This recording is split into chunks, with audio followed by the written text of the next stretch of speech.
মানুষের প্রতি আগ্রহ কমাতে শিখেছি, গুরুত্ব না পেলে গুরুত্ব না দিতে শিখেছি, মুখের ওপর না বলতে শিখেছি, কেউ ভালো না বাসলেও দুঃখ না পেতে শিখেছি, কেউ অবহেলা করলে তাকে নিয়ে উপহাস করতে শিখেছি, মিথ্যে বলছি জেনেও মিথ্যেটাকে সত্যের মতন করে শুনতে শিখেছি, কেউ অপমান করলে তার দরজায় কড়া না নাড়তে শিখেছি। নিজের ভালো থাকার জন্য রোজ এত কিছু শিখেছি।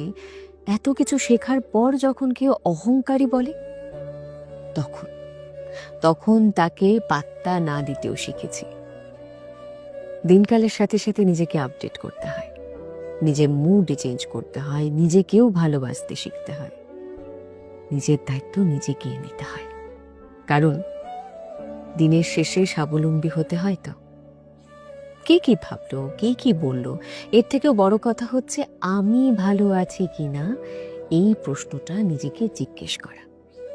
আর যদি উত্তরে আসে যে হ্যাঁ ভালো আছি, তাহলে আপনি ঠিক যেমনটি চলছে তেমনি চলতে থাকুন। আর যদি উত্তরে আসে যে না ভালো নেই, তখন নিজেকে একটুখানি আপডেট করতে হবে, নিজের উপর একটু গুরুত্ব দিন। কারণ একটা শান্তিপ্রিয় জীবন আপনার প্রাপ্য, আর সেখান থেকে কখনোই নিজেকে বঞ্চিত করবেন না।